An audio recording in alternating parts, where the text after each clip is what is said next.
Welcome to the podcast by Scale My Clinic, founded by Doctors Todd Cameron and Sachin Patel, who are on a mission to help every general practice owner achieve his or her dream.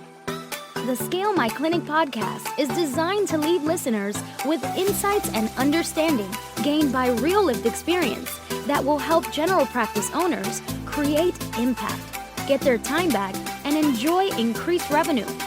Join Todd and Sachin every week as they share their stories on the Scale My Clinic podcast.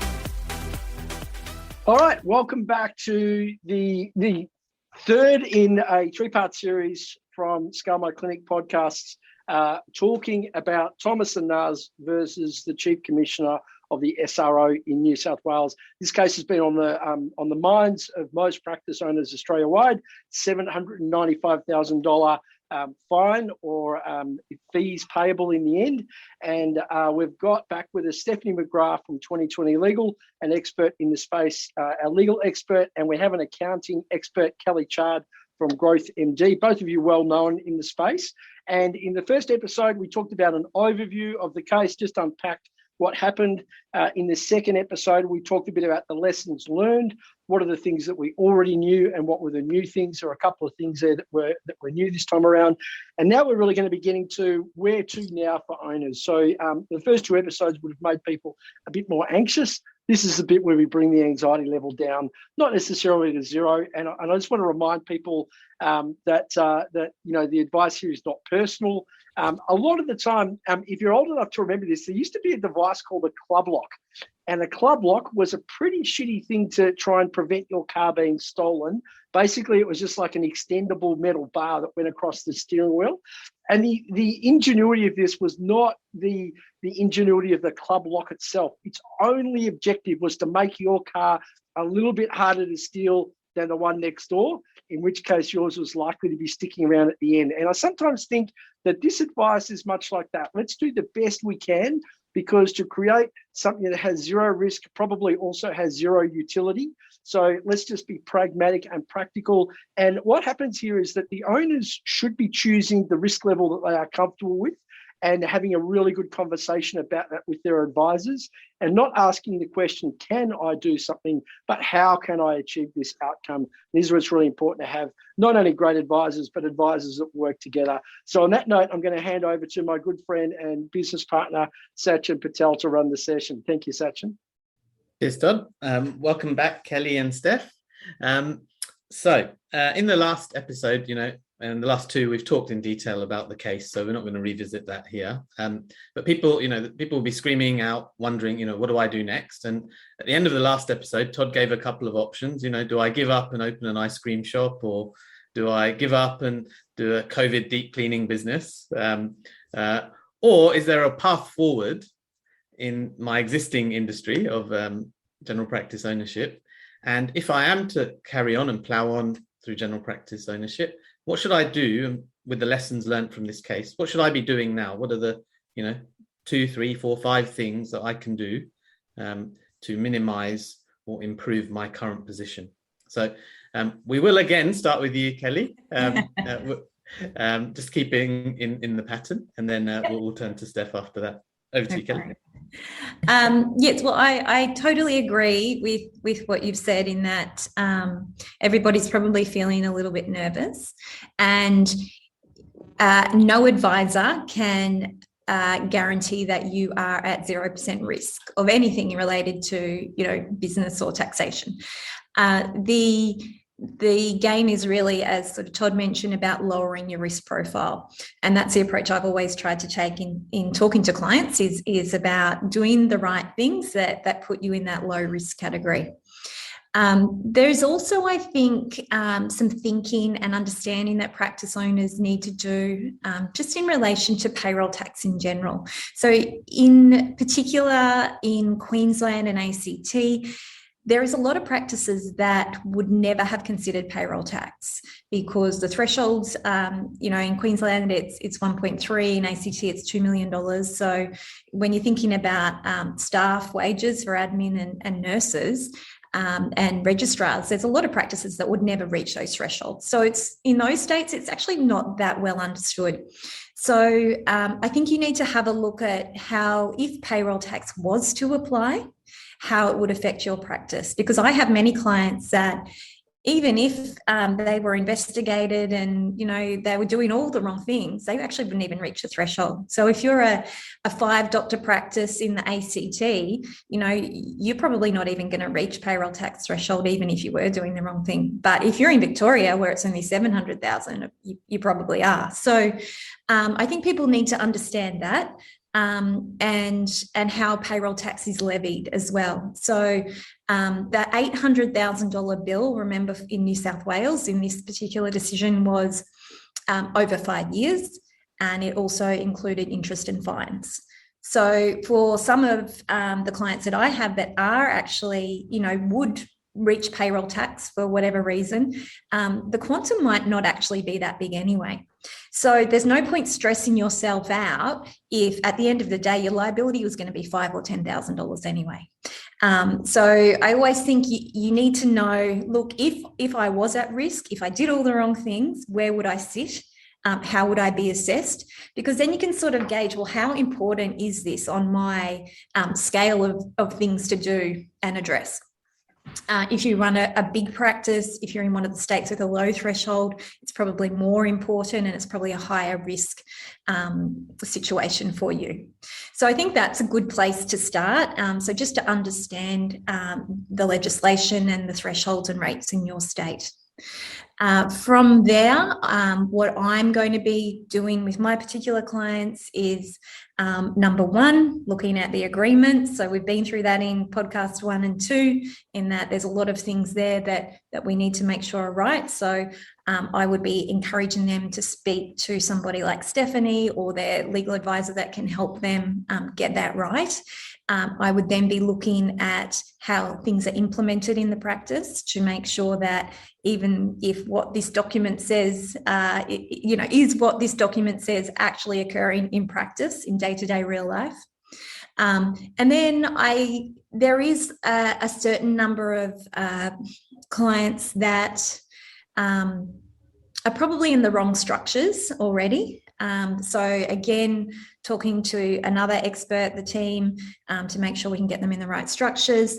And then the last one would be, if there is a very high risk client that wants a very low risk profile, we'd be looking at other specific options if they were warranted. And they would be things like changing banking arrangements or different things like that.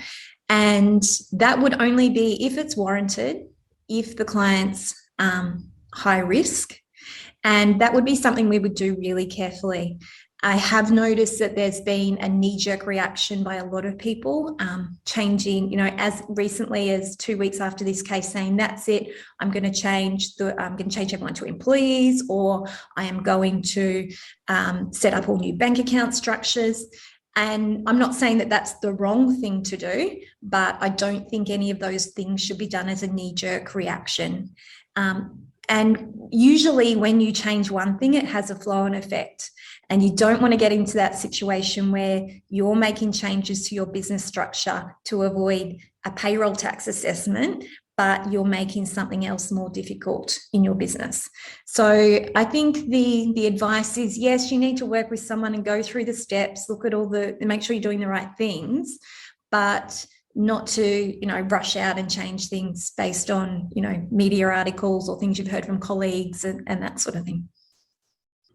Some really valuable points there. What I boil it down to is see it as it is, not worse than it is, not better than it is, but see it as it is for you, which is a combination of your local circumstances, which are related to, your location, and then your internal circumstances in terms of your structure and your current agreements, and then understand where you sit in risk, and then prioritize as to whether that's actually important or not. Don't just think because you've heard it affecting this particular practice to the tune of nearly 800,000, it's going to have the same potential impact in your setting.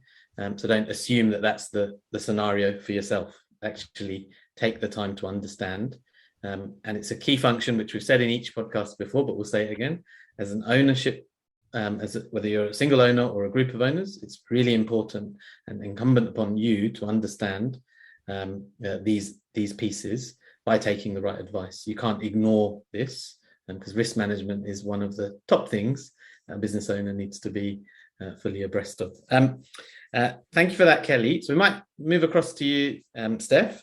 What are the things that an owner can do based on, this case, what we've learned, what we already knew, which in the last podcast we said that a lot of what we've taken from this case is just refreshing what we've talked about in the past. There isn't huge new information. But what would you say an owner or a group of owners should do next? Thanks, Sachin. Thanks, Kelly. I think it goes back to assessing each business on a case-by-case basis. No two businesses are the same. No two service agreements are the same. As Kelly pointed out, I think a critical point is there are different thresholds in each state. And so what happened based on facts of Thomas and Nas in New South Wales doesn't mean that the same decision is going to have the same impact for your business, where you have a completely different set of arrangements or facts to that case. So we know that for or in relation to the performance of work requires only that the services supplied under the service agreement or the commercial arrangements, if there is no written agreement, simply have to be work related. That has been confirmed in previous cases. So at the end of the day, what that tells us is that if you are really treating GPs like employees, then based on conduct, then a written agreement is not a get out of jail free card. I'd encourage medical practice owners to engage their expert team of advisors, including lawyer and accountant, with niche practice areas in health and tax, to review their current service agreements, as well as to review their commercial arrangements and practices, including the issuing of invoices and the flow of payments. I think those are two examples of practical aspects of commercial arrangements that can be overlooked. And if required, then you can update your existing service agreements and or your commercial practices, because documents and advice can only be drafted and given based on legislation and case precedents at the time. Not that the Tax Act gets updated much, but there are, as you've seen, matters going to court or tribunal which create precedent in the relevant state and can be persuasive in other states and territories that we need to take into account and update what has previously been drafted if required, or at least to do a self-audit to identify any areas of concern. And moving forward, to be able to put in place robust written service agreements that are tailored to each GP and each business. It can be very easy to fall into the trap of using a template that a lawyer or an online service provider has prepared once upon a time, but it might not be up to date. And as a non-lawyer, you don't know what you don't know. And a well-drafted agreement can be critical evidence in addition to appropriate commercial practices that align with that agreement to present under scrutiny. Excellent, thank you. So just picking up on that last point, because one of the things that we hear quite often is, oh, where can I get a service and facility agreement for? Like, where can I just download it and buy it and, you know, plug some names in and off I go. From what you're both describing, from a, you know, legal perspective and from an accounting perspective, I'm hearing, but I might be hearing wrong, that really what we should expect is when we engage someone to produce, you know, the end outcome being a service and facility agreement, we're going to get asked a lot of questions, and those questions are going to look at how we actually operate to make sure the agreement is reflective of that, or to give us guidance where there may be things that are out of alignment and potential risks that we're unaware of. So we should expect a fairly lengthy and deep conversation or two or three around this. Is that what we're talking about, Steph, and then Kelly? Yes, I think it's important that there's actually a conversation between you and the lawyer to discuss what your arrangements are, where there are any areas of concern, and then having a detailed set of instructions, drafting a tailored agreement that aligns with both the law and the business practices, and perhaps somewhat of a roadmap of advice on how to implement the arrangements that the agreement sets out. And there's no standard document that does that. It requires a person to actually assess what is going on for you in your business, and what's right for one business is not right for the other. So if you don't particularly feel the need to restrain GPs, then your agreement shouldn't have any restraint clauses in there that can come under scrutiny. But if you do need a restraint, then a well-drafted restraint could still be suitable, and that can be considered to be included in the agreement. To pump out a generic standard document ignores the variables from business to business. Absolutely. So, and along that journey, from Kelly's perspective, how's the accountant fit into that? Like, you know, the accountant's key, Sachin. The accountant's key in everything. Didn't you know this? Yeah. No, I think, look, one area that we see is when we're dealing with practices is skimping on spending money in getting good legal advice around agreements. Many and most accountants, I don't think would have ever seen the agreements of their practices unless they're quite interested in this sort of area. Just to give you an example, I had a client some time back who was starting a new practice and actually paid good money and engaged a law firm. And she said to them, I need contractor agreements for the doctors that are going to work in my practice. So the lawyer drafted a contractor agreement where the contractor provides the services to the practice for a 70% fee. And when it got to my desk, I said, we can't have this. And actually, I referred that person to go and talk to Steph. So that got resolved. And it was great because Steph knew the right questions to ask and to talk to that particular client about to get the relationship nutted out and documented properly. So I think,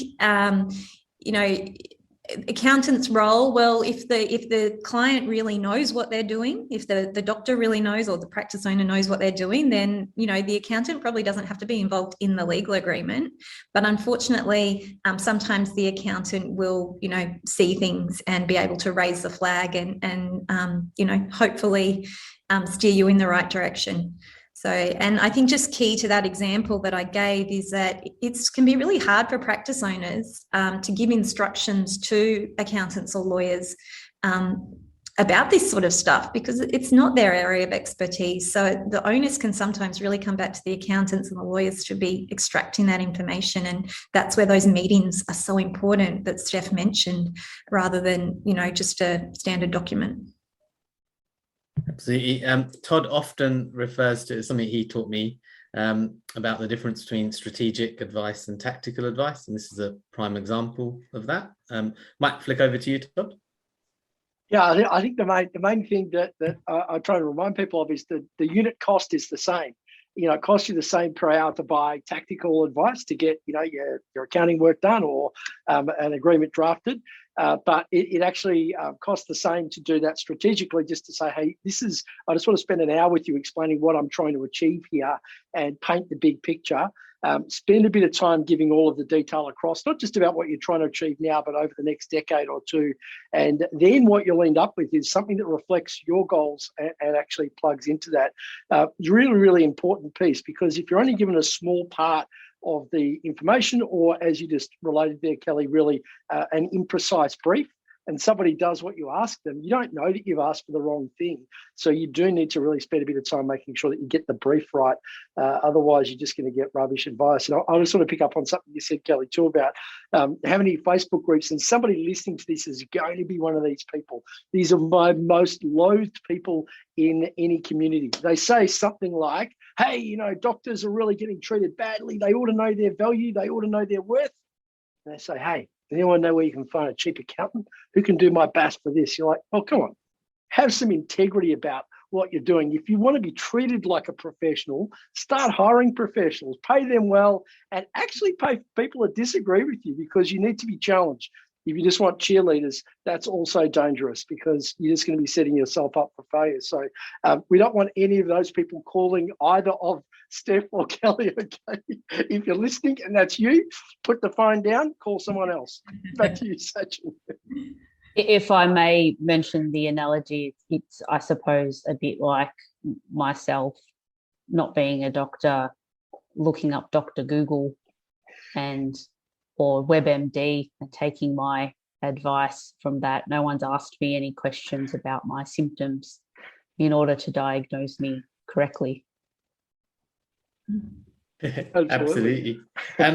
So before I hand back to Todd, probably, this is the last of a series of 3. It would be great maybe in, 30 seconds or so, just to give, if you could just give your takeaway to someone from this whole case and everything we've shared in this time. What would be your rough, I won't time you, but what's your rough 30-second takeaway that you could give? And again, Kelly, I know you like being first, so off to you first. My takeaway is, don't get scared and go into panic mode. Understand what has happened in this case, or talk to somebody who understands, and understand what payroll tax is and how it could potentially apply or not apply to your practice. And then take some measured steps with your advisors into any areas that you might think that you have a high risk profile. And don't do anything knee-jerk, changing structures, employment relationships, agreements, unless it's warranted. Thank you. And Steph, from you, a 30-second takeaway would be wonderful. I suppose a high-level summary would be 3 key points. Do I have a relevant contract? Are the GPs supplying services to me? And that starts at the ownership structure at the top and flows down. And what's the flow of payments to or from the GPs? Excellent. Thank you. So Todd always likes to have the last word, and I'm sure today's no different. Over to you, Todd. Thank you, Sachin. Kelly, I did have one question for you. Actually, I've got 4 questions in total. The first one, though, I would like to ask you is, say I'm in Queensland and the ACT, and about halfway through this podcast, I've just thought, you know what, I'm just going to pour myself a gin and tonic, lay back in the chair, and just pop a finger up at all of those in states that are not the ACT in Queensland. What about bracket creep? Or just say they joined something like Project X and their practice grew massively. What would you say to those owners? Yeah, so I guess everybody has an obligation, as Sachin said before, to understand how the rules apply to them. So yes, you probably can never kick back with your gin and tonic and say, it doesn't affect me, therefore I stick my head in the sand, because your business could evolve, or, as you mentioned, So I do think that everybody needs to understand, and there is other risk as well. So it's not just payroll tax. There's other things that we haven't really spoken about today about, employer risks about super and work cover and leave and all these sorts of things. Not to scare anybody again, but it's not just payroll tax. So I do think that you have an obligation to know where you stand and set yourself up correctly for the future, because most businesses want to grow, and most businesses will grow if they do the right things, hopefully. And you can't say it'll never apply. Well, and so just to those of you that are sitting on the couch from Queensland and ACT, you need to put your feet on the floor, put down the gin and tonic, pay attention to the last few pieces here, because you still do need to pay attention. Now, I just want to touch on one of the things you just talked about, Kelly, and throw this to you, Steph. So let's say we went to a practice like Thomas & Nas after this has happened. And so they've been assessed that the arrangement is more like an employer-employee arrangement. What would be happening in that practice right now? What sort of things are the unintended consequences of that within the practice environment? Well, I suppose with a determination like this, you can't really just suddenly switch. If those doctors are on arrangements where they're treated as employees today, they can't suddenly not be employees tomorrow. And so there really needs to be an overhaul of that business to understand what can be done. It is what it is. It's not to try and avoid payroll tax. It's to understand what was the actual intention with the arrangements and where did it go awry. Looking at not just the service agreement, but why was there reporting in the financials of the billings? How did that occur? Where did that arise from?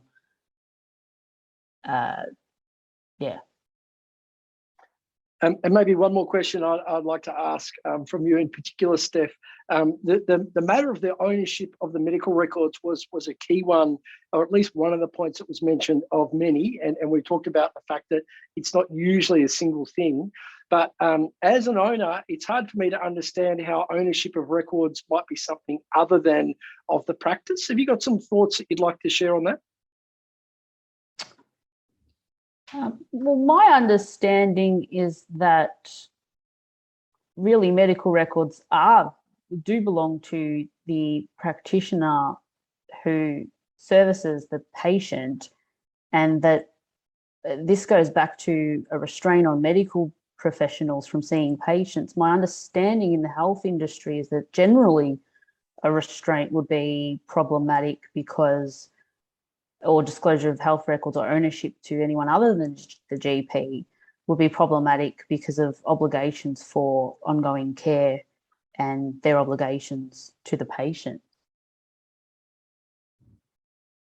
Thank you. Kelly, question for you. Say somebody's sitting here and they're listening and thinking, okay, I just really need to get off my backside, finish that G&T and then begin the self-audit. Where would I begin? So if I call you up and say, I'd like to come and have a chat to you about this, what are the sort of things you'd say, you know what, just do these 3, 4, 5 things and then bring this information in with you? What would be important to you to see just to have an assessment of a practice owner's risk? Yeah, so I would want to look at the financial records and as Steph has actually mentioned a few times, the invoicing and cash flow, so how things are flowing through the entity, because that is a often confused area. I would be looking at the ownership structure. So what actually is that medical practice? Is it a medical service entity? Are they employing other doctors, registrars? What other activity is in that entity? Just to work out the relationships involved. And look, this is all stuff I'd be wanting a legal input on as well. So ownership structure, invoicing and cash flow documents. I would want to have a look at the contracts to see what sort of traps are laying in there. So I think those would be probably the three big ones, and definitely the bank account setup. So where is money being deposited? Is it mixed up with other general funds of the practice? Is it actually going into an overdraft account where the doctor's funds are actually being used to pay rent and pay staff, which I actually see quite commonly. Right. So those are probably the four top things. That's where I'd start. Yeah. Okay. Awesome. And Steph gave a bit of a summary of her thoughts around this earlier. Is there anything you wanted to add there, Steph?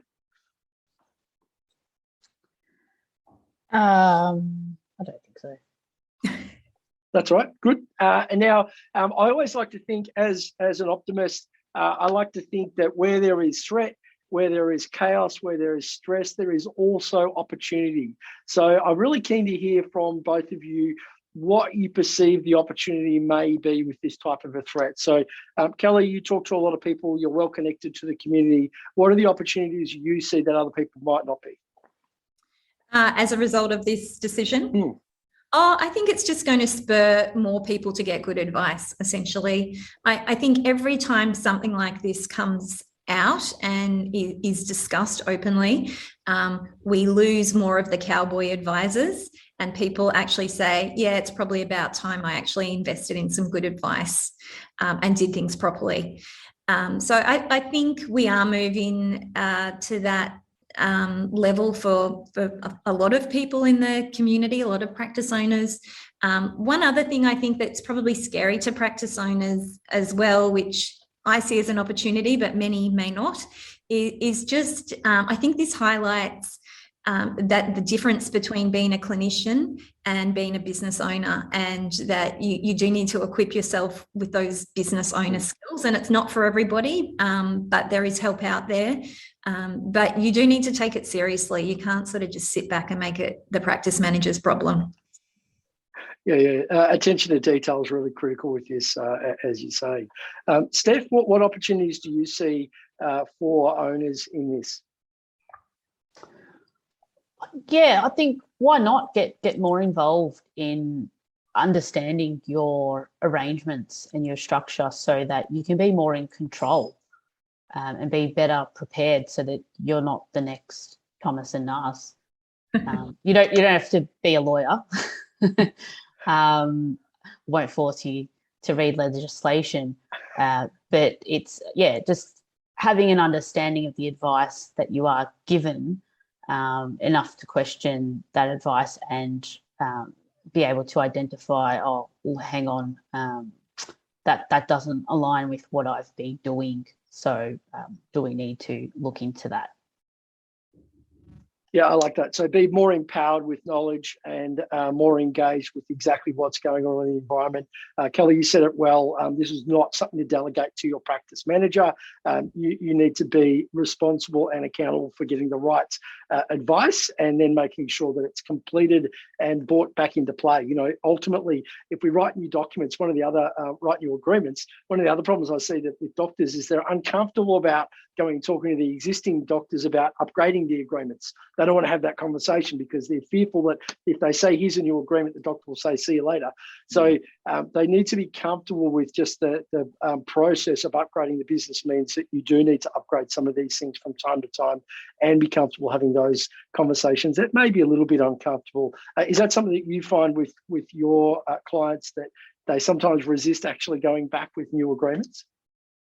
Yeah, definitely. There's so many practices out there that don't have any written agreements. So the idea of having to draft something on paper and present it to somebody can be very scary. And you hit the nail on the head. People say, oh no, the GPs won't sign that. They won't sign it. But I think it's important to have an open discussion with them that this impacts the GP as well. This isn't just the practice. So the arrangements go both ways. So all parties need to be clear on what the relationship is and the underlying agreements and operational aspects. Yeah, I think one thing that's really interesting with this is that people often use the term independent as if it means uncooperative, perhaps, and independent is a description of the way the engagement works. But it doesn't mean that you don't collaborate and work together, because clearly the practice entity and the people and the structures need to work in unison with the GP to bring about services to the community. That's kind of fairly obvious, but sometimes you get some really weird discussions around this. Like, I could leave tomorrow, I can take holidays whenever I like. You do have to have some kind of understanding and expectations, ultimately, so there's good service provision to the community, and that's really important. Steph, I'm just keen to get if there's anything that you would like to say prior to finishing up this third in our three-part series. I suppose on that point, it is something I hear a lot, that, oh no, the doctors won't sign that, or no, the document is too, we don't want anything too wordy, et cetera, and I hear that a lot as a lawyer. Surprise, surprise. I'm very much a fan of clear communication, clear documents. What isn't necessary doesn't have to be in the agreement. These types of agreements, there needs to be enough in there to actually, that any non-lawyer could read it and understand what is going on, what is the structure, who's doing what, and to deal with the arrangements in an appropriate way so that they are treated in the appropriate way. And it doesn't need anything other than that. But at the end of the day, it's about the relationship between the owner and the GPs, and parties are reasonable and commercial. As Kelly said, it affects the GPs as well. It's not just about the impact on the owner, it is the impact on the GP as well. Thank you. So a good agreement should be like one of those MasterChef reductions where you just sizzle off all the junk and you're just left with the good stuff at the end. And Kelly, was there anything that you would like to add just before we wind up this podcast? No, I don't think so. I think I've ranted on enough about things to make people really reach for the gin and tonic now. So. Awesome. Well, you've convinced me to stick in medicine. Thank you to both of you. Really grateful for Kelly Chard, GrowthMD, and Steph McGrath from 2020 Legal. Their details will be in the show notes. We will wind up this third in our three-part series of Thomas and Nas versus the Chief Commissioner of the State Revenue Office in New South Wales. Thank you all for your time. Remember, go and have a good conversation with your experts, and if you need second or third opinions, please do so. Otherwise, go and enjoy the rest of your day. Bye. Thanks for tuning into the Scale My Clinic podcast with Todd and Seshin and the team. For more information and to get the resources mentioned in this podcast, visit www.scalemyclinic.com.